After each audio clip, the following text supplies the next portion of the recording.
The winds howled across the frost-bitten moors of the north, carrying whispers of snow and secrets. Winterfell stood resolute, its ancient stones warmed by the hot springs beneath, a beacon of strength in a land where survival demanded honor and grit. Within its walls, a boy who was not of the north struggled to find his place. Joffrey Baratheon, eldest son of King Robert and Queen Cersei, had been sent to Winterfell at the tender age of 7, a decision born of political maneuvering and a father's desperate hope to curb his son's burgeoning cruelty.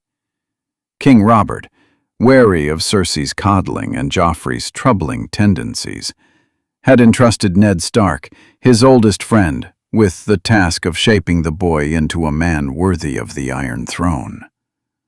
But the North was no gentle cradle, and Joffrey was no ordinary child. This tale begins 10 years into Joffrey's fostering, when the prince is 17, on the cusp of manhood, and the seeds of his time in the North have begun to bear strange fruit. The twist in this story lies not in Joffrey's redemption or descent, but in a mysterious bond he forms with a force older than the Starks, older than Winterfell itself, a force that will reshape the destiny of Westeros. The training yard of Winterfell was a cacophony of clanging steel and shouted commands. Snow dusted the ground, churned into slush by the boots of sparring boys. Robb Stark, heir to Winterfell, parried a blow from Theon Greyjoy, their wooden swords cracking like thunder. Nearby, Jon Snow, Ned's bastard son, traded blows with Bran, who at 12 was eager to prove himself.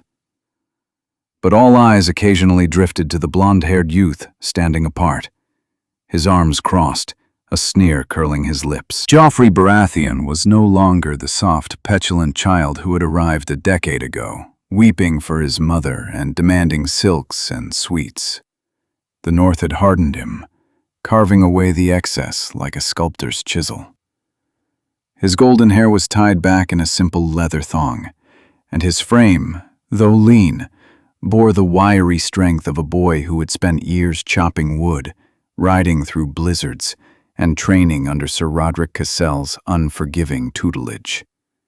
Yet his eyes, green as wildfire, still carried a glint of something dangerous, something untamed. "Joffrey!" Robb called, lowering his sword. "Will you stand there brooding all day, or will you join us?" Joffrey's sneer softened into a smirk. "I've no need to flail about like a peasant. I could best any of you with one hand tied." Theon laughed, leaning on his sword. "Big words, princeling. Care to test them?" Joffrey's eyes narrowed, but before he could respond, a deep voice cut through the yard. "Enough!" Ned Stark emerged from the great keep, his fur-lined cloak billowing in the wind. His face was stern, but there was a warmth in his gray eyes as he looked at Joffrey. "You'll train with Jon today." No excuses. Joffrey's jaw tightened, but he nodded. He had learned long ago that defying Ned Stark was a fool's errand. The Lord of Winterfell was not a man who tolerated disobedience, and Joffrey had felt the sting of his disapproval more than once, though never with cruelty, only with a quiet, unshakable resolve that made the prince feel small. Jon Snow stepped forward, his dark hair dusted with snow, his expression unreadable. The two boys were near opposites. Jon, somber and steady, carried the weight of his bastardy like a shield. Joffrey, volatile and proud, wore his royal blood like a crown, even in the North. Their sparring matches were legendary in Winterfell, not for their skill, though both were formidable, but for the undercurrent of rivalry that crackled between them. As they faced each other, swords raised, the yard fell silent. Joffrey moved first, his blade a blur, aiming for Jon's shoulder. Jon parried, stepping back, his movements economical but precise. They danced across the yard, steel singing, until Joffrey overreached and Jon's sword caught him in the ribs. The prince stumbled, cursing, but caught himself before falling. "Yield?" Jon asked, his voice calm. Joffrey spat into the snow. Never. Ned watched, his expression unreadable. He had seen progress in Joffrey over the years, the boy's arrogance tempered by discipline, his cruelty blunted by the North's harsh lessons. But there was still a darkness in him, a shadow Ned could not fully banish. He wondered, not for the first time, if Robert's gamble had been a mistake. That night, Joffrey slipped out of Winterfell's gates, a cloak pulled tight against the biting cold. He often wandered alone, a habit that worried Catelyn Stark but which Ned permitted, trusting the boy's growing competence in the wild. Joffrey's destination was the godswood, a place he had once mocked as a savage's shrine, but now found strangely compelling. The heart tree loomed before him, its red leaves stark against the snow, its carved face seeming to watch him. Joffrey knelt, not out of reverence but habit, his breath clouding in the air. He had no prayers for the old gods. His mother had raised him on tales of the Seven. But the godswood offered something else. Silence, and a strange sense of being heard. "You're late," a voice whispered, not from the tree, but from the shadows beyond. Joffrey's hand flew to the dagger at his belt, but he relaxed when he saw the speaker, a girl no older than him, with hair as white as snow and eyes like polished obsidian. Her name was Leah, though she had never given a surname. She appeared in the godswood at odd hours, always alone, her presence as fleeting as a wisp of smoke. Joffrey had met her 3 years ago when he was 14, lost in a snowstorm and half dead from cold. She had guided him back to Winterfell, vanishing before he could thank her. "What do you want, Leah?" Joffrey asked, his voice sharp but curious. She was no ordinary girl. Her knowledge of the North was uncanny, and she spoke of things no peasant should know. The movements of wildling clans, the habits of direwolves, even whispers of the White Walkers, tales Ned dismissed as superstition. Leah stepped closer, her bare feet silent on the snow. "The North is stirring, Prince. The old blood calls. Have you felt it?" Joffrey frowned. "Felt what?" "More of your riddles." She smiled, a sharp, knowing thing. "The cold. The dreams. The eyes in the dark." He wanted to dismiss her, but her words struck a chord. For months, Joffrey had been plagued by dreams, visions of ice and fire, of a great wall crumbling, of a crown that burned his brow. He had told no one, not even Ned, fearing they would think him mad. But Leah's eyes held no judgment, only certainty. "You're not what you seem," Joffrey said, his voice low. "Who are you, really?" Leah tilted her head, her white hair catching the moonlight. "A friend, perhaps. Or a guide. The North has chosen you, Joffrey Baratheon, though you were not born to it. Will you heed its call?" Before he could answer, she was gone, melting into the shadows. Joffrey stared at the heart tree, its face seeming to shift in the flickering light. For the first time, he felt a chill that had nothing to do with the cold. The next morning, Ned summoned Joffrey to his solar. The room was warm, the fire crackling, but Ned's expression was grim. A raven had arrived from King's Landing, bearing news that would change everything. "Your father is ill," Ned said, his voice steady but heavy. "The maesters say he may not recover." "He calls for you to return to King's Landing." Joffrey's heart quickened. King's Landing, the city of his birth, of silks and gold and power. He had dreamed of returning, of claiming his place as heir. But the North had changed him, and the thought of leaving Winterfell, of leaving Ned, stirred an unfamiliar pang. "And if I don't go?" Joffrey asked, testing the waters. Ned's eyes softened. "You are the crown prince, Joffrey. Your duty lies with the realm, but I would not send you unprepared.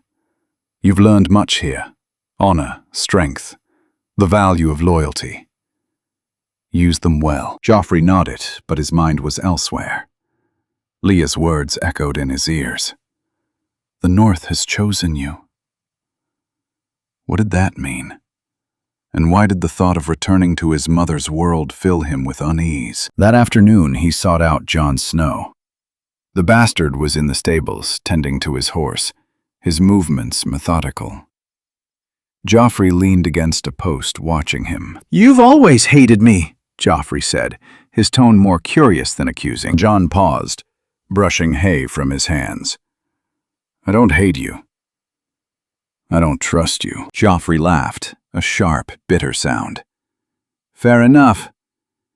But tell me, Snow, what do you make of the North? The stories, the old gods, the wall, the things beyond it." Jon's eyes narrowed. "Why do you ask?" Joffrey hesitated, then spoke of his dreams, of Leah, of the strange pull he felt in the godswood. Jon listened, his face unreadable. But when Joffrey finished, he said, "The North is old, Joffrey. Older than the Seven, older than the Iron Throne. If it's speaking to you, you'd best listen." Days passed, and Joffrey prepared for his journey south. But the dreams grew stronger, more vivid. One night, he woke, gasping, his hand burning as if branded.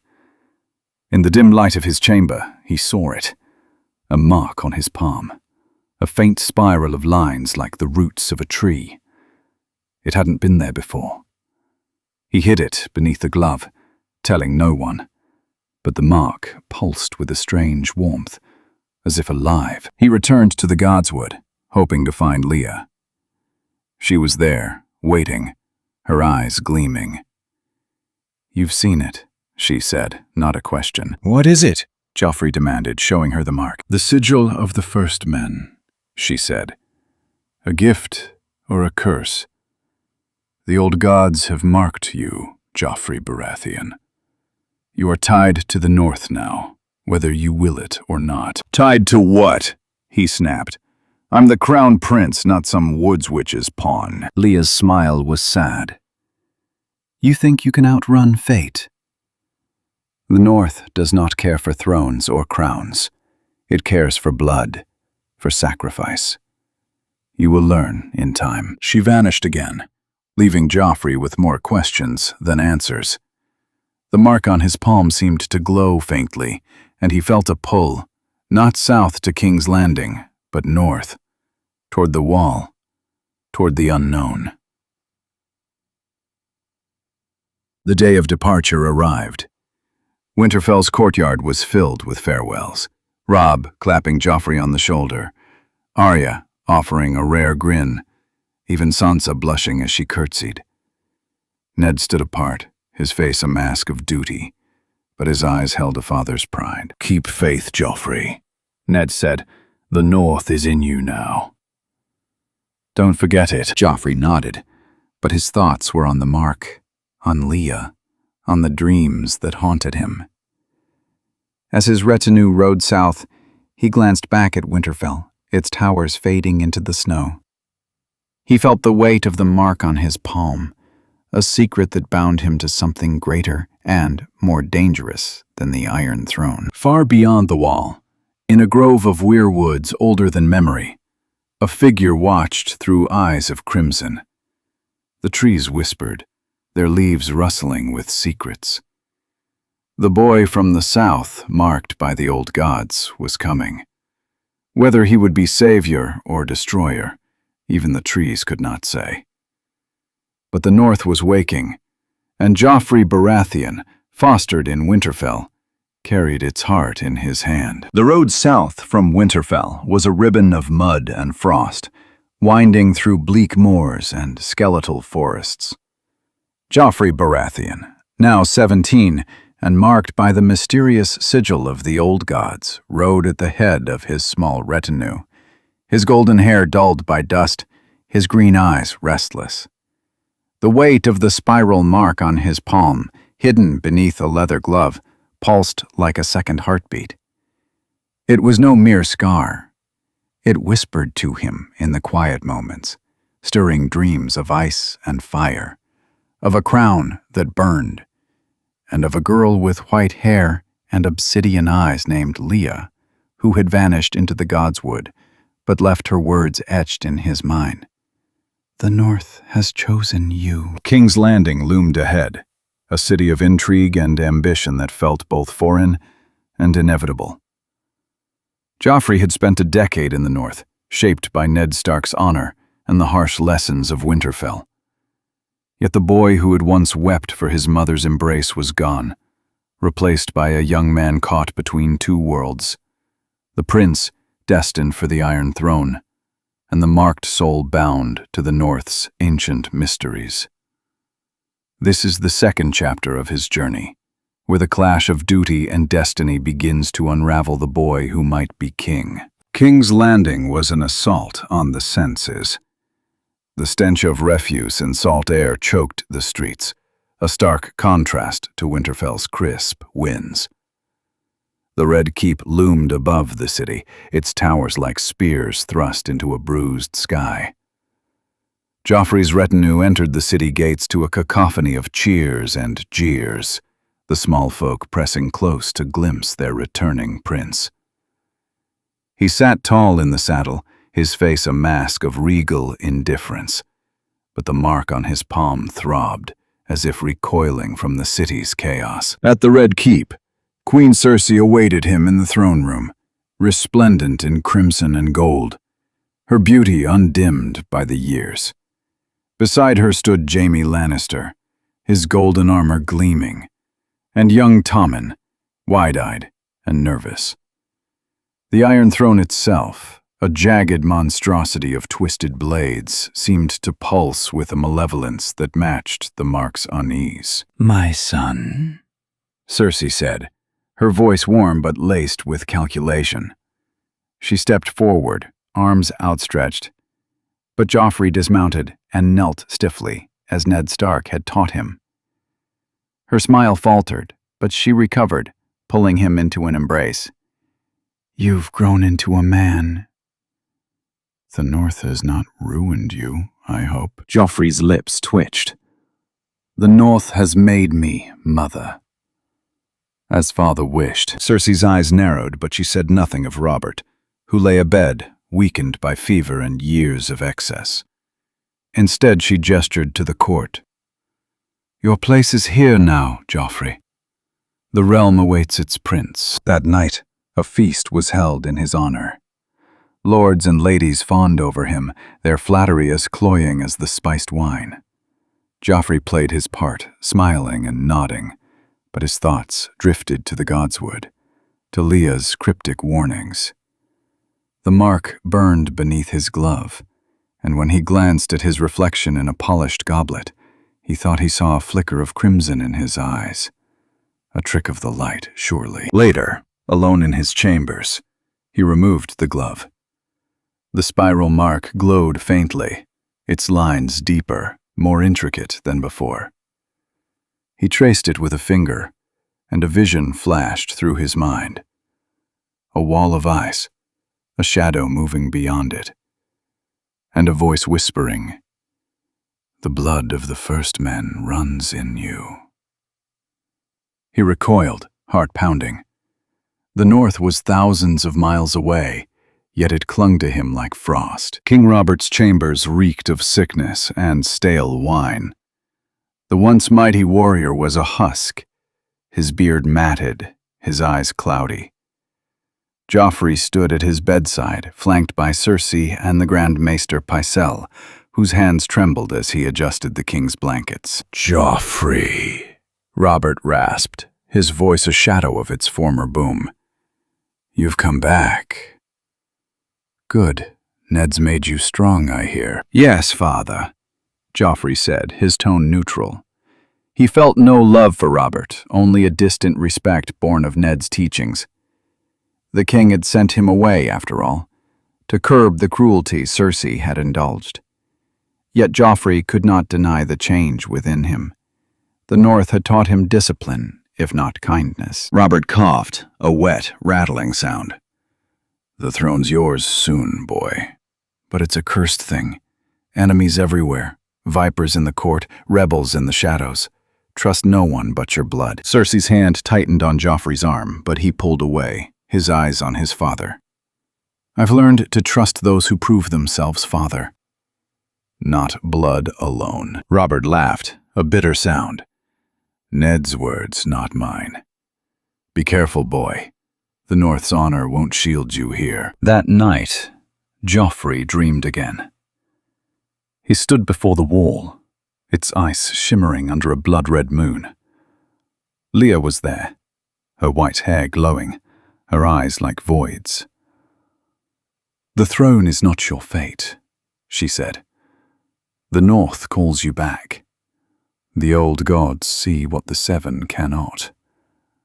He woke with a start, the mark searing his palm. He stumbled to a basin and splashed water on his face, but the reflection in the mirror showed not his face, but hers. Leah, smiling, her lips forming words he could not hear. The days in King's Landing passed in a blur of politics and posturing.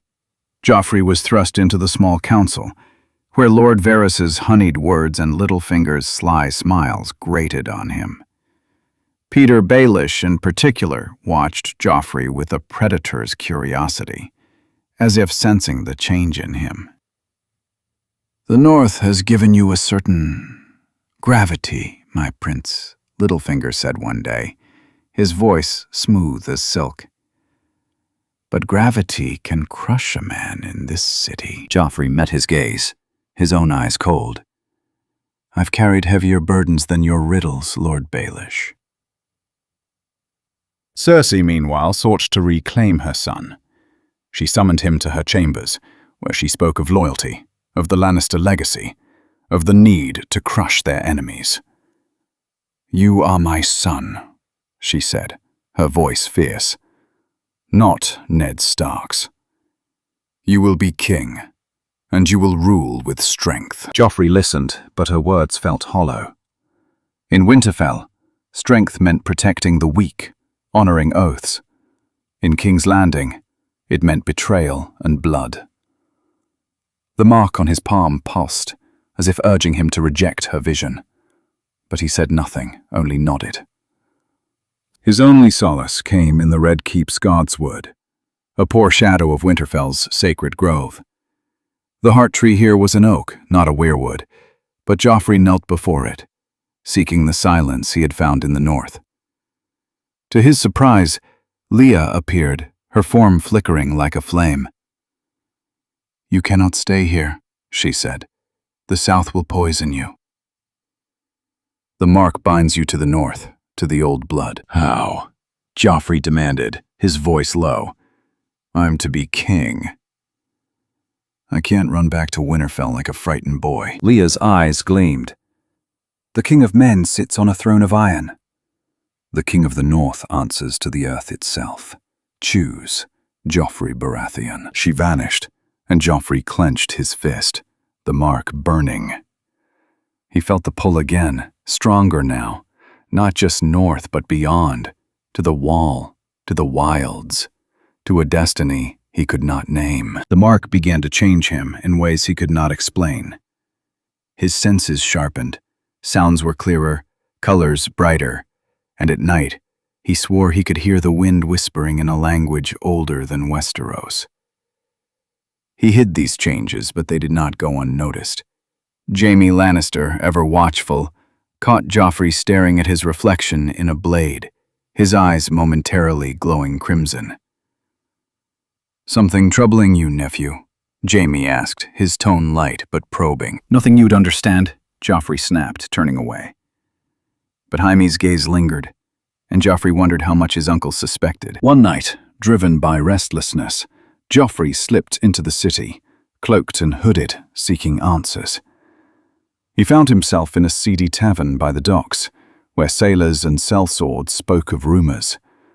Wildlings massing beyond the wall, strange lights in the northern skies, and a prince marked by the old gods. Joffrey froze, his ale untouched. How could they know? He left quickly, but not before a crone in the corner met his eyes, her toothless grin chilling. "The trees see you, boy," she croaked. "They always have." Back at the Red Keep, he sought out Maester Pycelle, hoping for answers about the mark. The old man's hands shook as he examined Joffrey's palm, muttering about ancient runes and the first men. "This is no mere scar," Pycelle said, his voice trembling. "It is a sigil of power, perhaps of prophecy. You must speak to the High Septon." "No," Joffrey cut him off. The faith of the Seven held no answers for him. He needed the North, or someone who understood its secrets. The turning point came during a tourney held to honor Robert's recovery, though the king remained too weak to attend. Joffrey competed in the melee, his sword a blur, his movements honed by years under Sir Roderick's training. He fought with a ferocity that startled the crowd, felling knights twice his age. But when he faced Sir Gregor Clegane, the Mountain, something shifted. As Gregor's great sword swung, Joffrey's mark burned, and time seemed to slow. He saw every movement, every weakness, and with a single precise strike, he disarmed the giant, sending his blade clattering to the ground. The crowd roared, but Joffrey felt no triumph. The mark throbbed, and in his mind he saw Leah's face, her voice clear. "The power is yours, but it comes at a cost." He staggered from the field, ignoring Cersei's proud smile and Jaime's wary gaze. That night, Robert summoned him. The king was worse, his breath labored, his face gray. "You're ready, Joffrey," he said. "The throne's yours when I'm gone. But beware, your mother will bind you, and the court will break you. Be your own man." Joffrey nodded, but his thoughts were elsewhere. Robert died before dawn, and the Red Keep erupted in chaos. Cersei moved swiftly, declaring Joffrey king, but whispers of rebellion stirred. Lord Stannis, Lord Renly, and even the north, where Ned Stark had returned to Winterfell upon hearing of Robert's illness. Joffrey stood before the Iron Throne, the crown heavy on his brow. The court knelt, but their eyes were calculating, predatory.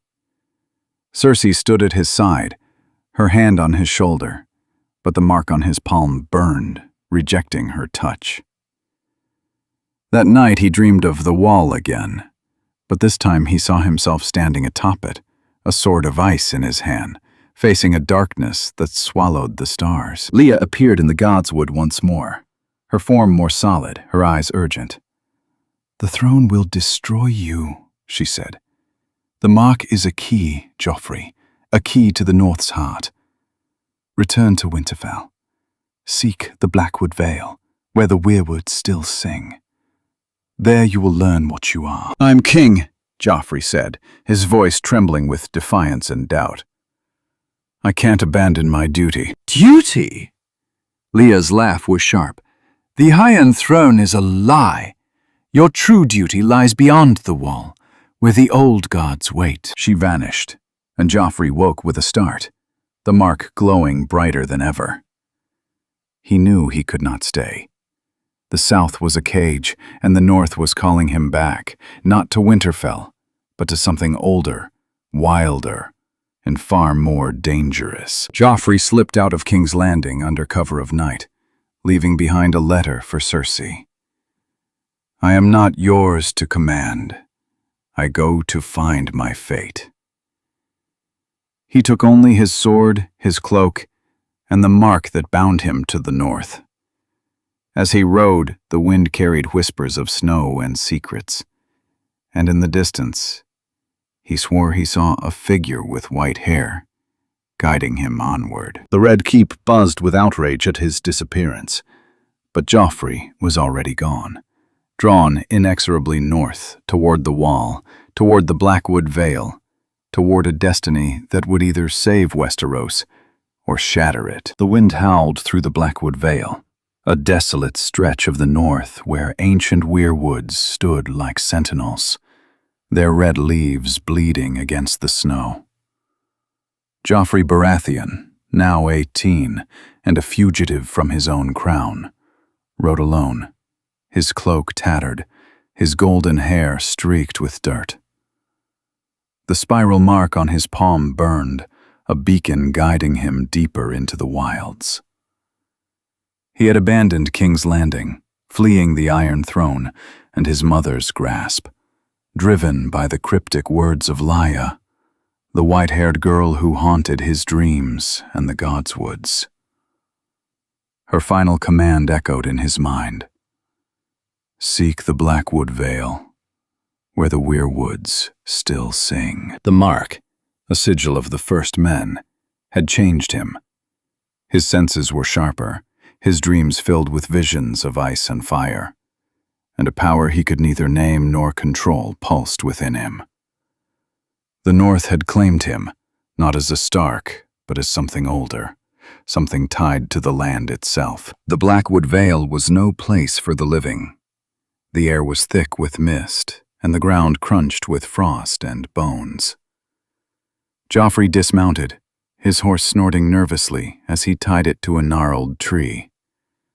The weirwoods loomed, their carved faces watching, their sap like blood frozen in time. The mark on his palm glowed faintly, its warmth a stark contrast to the biting cold. "Lya!" Joffrey called, his voice swallowed by the mist. "I'm here." "Show yourself," the wind answered, carrying a low hum that seemed to rise from the earth itself. The weirwoods trembled, their leaves rustling in a rhythm that felt alive. Joffrey's heart pounded, but he pressed forward, drawn to a clearing where a single weirwood stood, larger than the rest, its trunk wide enough to swallow a man. Its face was ancient, its eyes deep and sorrowful, and at its base stood Lya, her white hair glowing like moonlight, her obsidian eyes fixed on him. "You came," she said, her voice soft but resonant, as if the trees themselves spoke through her. "Few would." Joffrey's hand rested on his sword, though he knew it was useless against her. "Who are you?" he demanded. "No more riddles. Tell me what this mark is, what you are, and why the North wants me." Lya stepped closer, her bare feet silent on the snow. "I am a child of the forest, Joffrey Baratheon, one of the last. The old gods speak through me, and they have chosen you, a boy of the south, to bear their mark." Joffrey's breath caught. The children of the forest were legends, creatures of song and story, thought long extinct. Yet here she stood, real and undeniable. "Why me?" he asked, his voice hoarse. "I'm no hero. I'm a prince, a king now. I was raised to rule, not to serve your gods." Lya's smile was sad. "The old gods care not for thrones. They see the blood in you, the blood of the first men, faint but true. Your mother's line, the Lannisters, carries a trace of it, hidden by centuries of Andal conquest. The mark has awakened it, binding you to the North, to the war that comes." "What war?" Joffrey snapped, though he already knew. His dreams had shown him glimpses, a darkness beyond the wall, eyes of blue fire, a cold that devoured all warmth. "The long night," Lya said. "The White Walkers stir. The wall weakens. The old gods have no champions left, no greenseers to carry their will. So they chose you, a boy shaped by honor but tempered by ambition, to stand against the dark." Joffrey laughed, a bitter sound. "You think I'm to save the world?" "I'm no Stark. I'm Joffrey Baratheon, and I've spent my life fighting to be more than a cruel boy.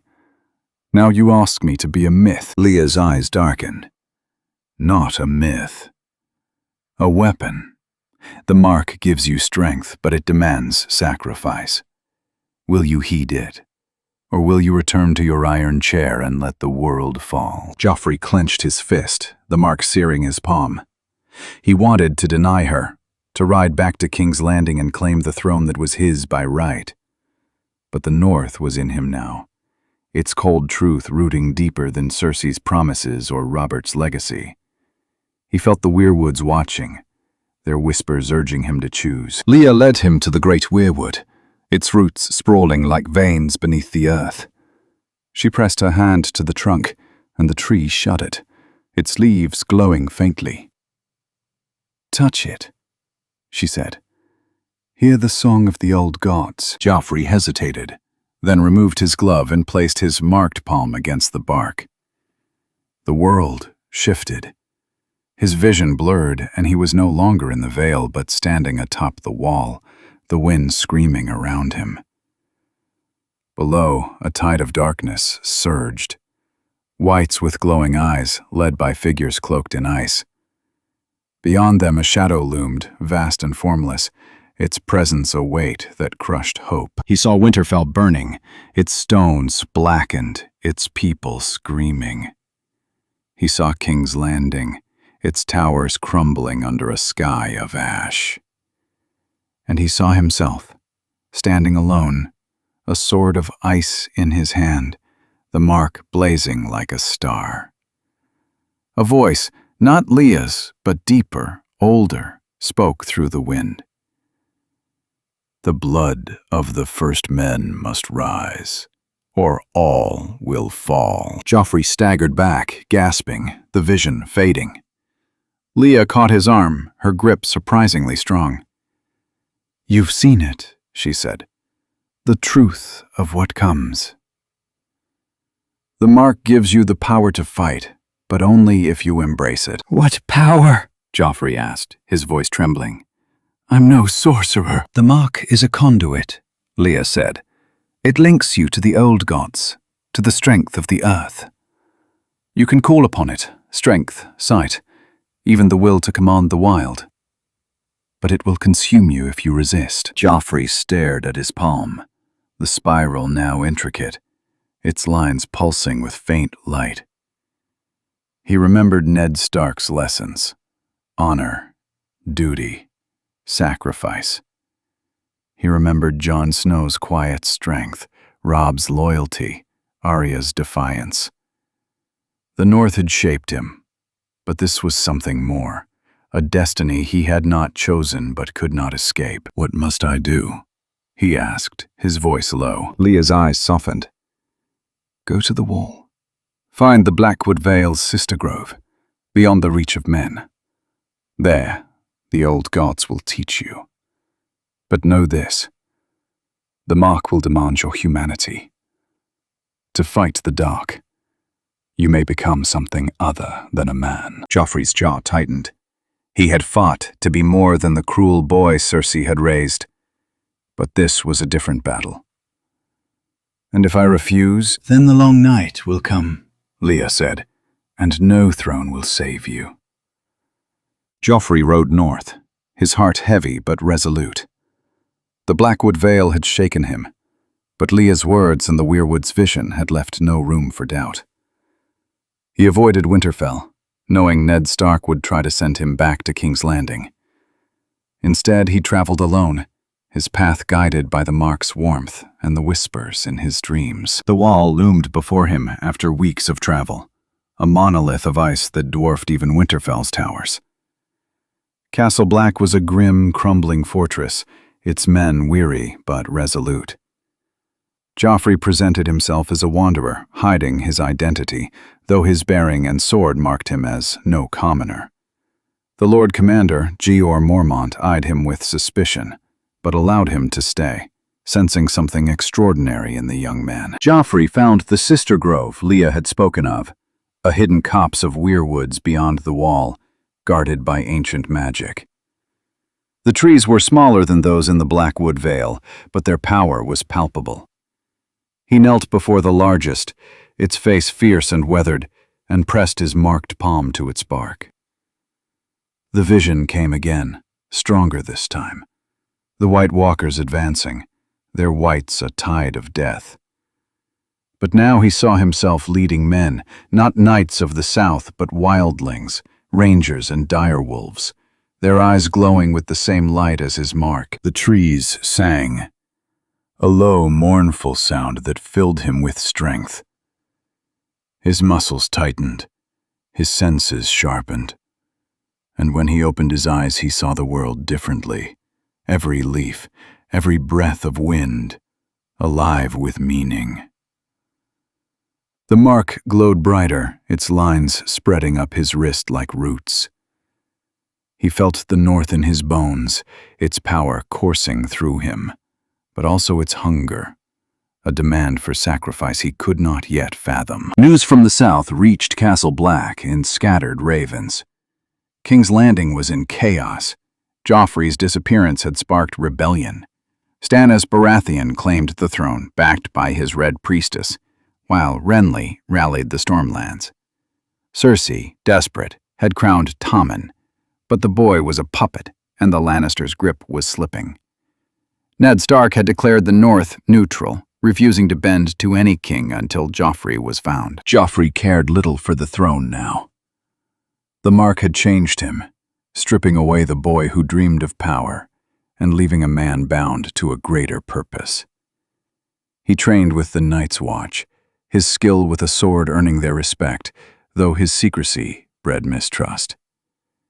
He befriended Samwell Tarly, whose knowledge of ancient lore hinted at the mark's origins, and Tormund Giantsbane, a wildling leader who sensed the old gods in him. One night, as Joffrey stood watch atop the wall, Leah appeared again, her form translucent as if fading. "The time is near," she said. "The White Walkers move.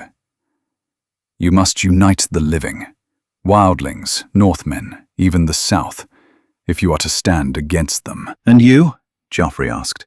"Will you be there?" Leah's smile was faint. "I am the last of my kind. My strength wanes. The mark is my legacy, Joffrey. Use it well." She vanished, and Joffrey felt a pang of loss. She had been his guide, his tormentor, his truth. Now he was alone, save for the mark in the trees. The first attack came without warning. A scouting party returned to Castle Black, half dead, babbling of whites in the haunted forest.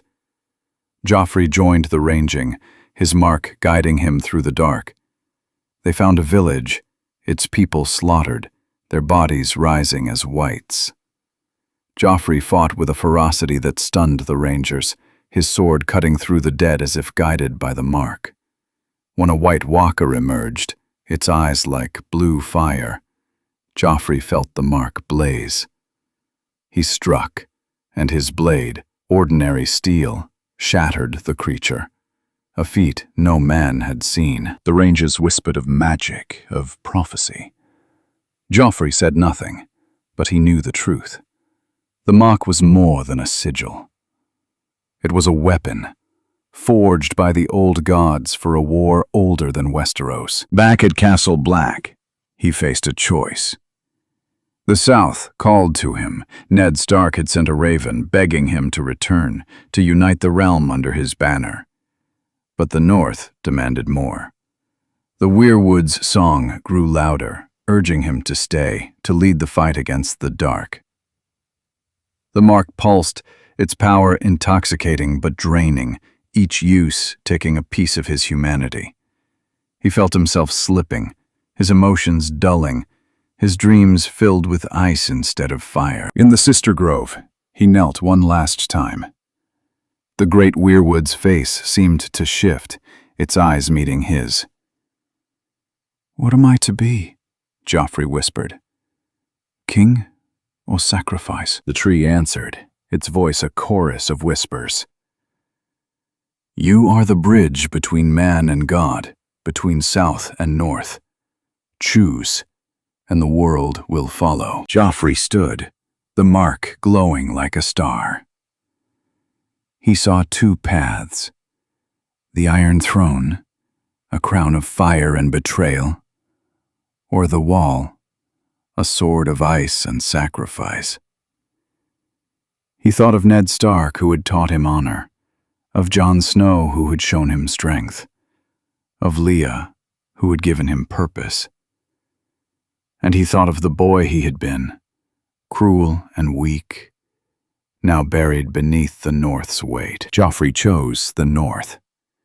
He sent a raven to Winterfell, naming Ned Stark his regent in the south, urging him to unite the realm against the coming dark. He remained at the wall, rallying the Night's Watch, the wildlings, and the northern lords who answered his call. The mark grew, its roots spreading up his arm, and with it came power, visions of the enemy's movements, strength to rally men, and a connection to the wild that made direwolves bow to him. But the cost was steep. Each use of the mark dulled his heart, his laughter, his warmth. He was becoming something other, a creature of the old gods, neither man nor myth, but a weapon, forged for war.